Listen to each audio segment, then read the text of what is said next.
Welcome back guys to the magic miracle and spiritual series part 2।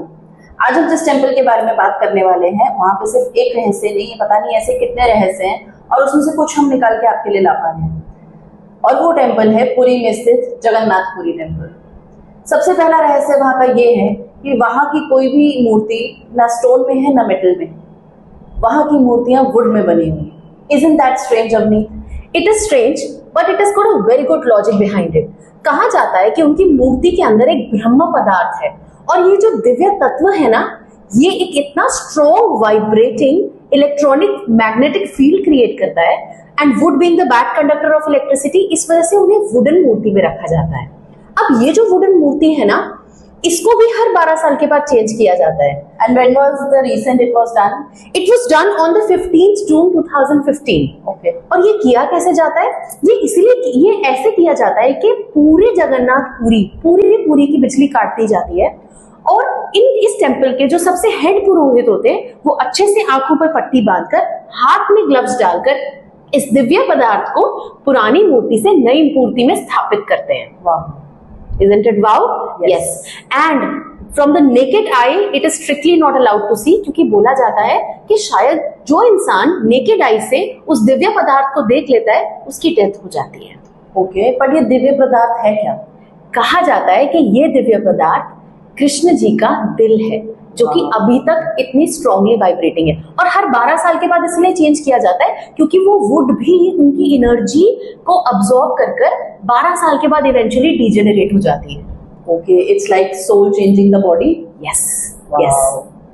चलते हैं हमारे second रहस्य के ऊपर। इस मंदिर के ऊपर जो झंडा लहरा रहा है वो विंड की डायरेक्शन से उल्टा लहरा रहा है। यस। इसके पीछे क्या कहेंगे आप? The structures of the top of the building are made in such a point कि जब हवा जो है वो नीचे से बाहर उठती है तो उन स्ट्रक्चर की वॉल्स का टकरा कर जो ध्वज है उसको उल्टा लहरा देती है। इस वजह से आज ऑपोजिट डायरेक्शन में जो ध्वज है वो लहराता है। बट इसके पीछे साइंटिफिक रीजन के अलावा और कोई वो नहीं बताया गया है अभी तक रहस्य। हो सकता है कि ये एक मिराकल भी है। और एक और बात है इसी के साथ कि माना जाता है कि हर मंदिर के ऊपर पक्षी लहराते हैं, लेकिन यही एक टेंपल ऐसा है जहाँ के जिसके ऊपर पक्षी लहरा नहीं सकते हैं। Right. They can not fly over it. Right. Third but not the least, being on the shore of a sea, इस मंदिर के बाहर समुद्र की लहरों की आवाज आती है, बट जैसे ही आप इस मंदिर के अंदर एंटर करते हैं उन लहरों की आवाज नहीं आती, वो शांत हो जाती है। इसके पीछे एक बहुत पुरानी कथा है। कहा जाता है कि जब जगन्नाथपुरी जी इस मंदिर में आराम कर रहे थे और वो नहीं सो पा रहे थे समुद्र की लहरों की वजह से, तो उन्होंने बुलाया था हनुमान जी को और उन्होंने बोला था जाकर समुद्र देव जी से रिक्वेस्ट करो कि प्लीज वो शोर कम करें। समुद्र की प्रवृत्ति है शोर मचाना, उनकी लहरों की प्रवृत्ति है वो। तो उन्होंने सॉरी बोलकर हनुमान जी से कह दिया कि मैं इसमें कुछ भी नहीं कर सकता।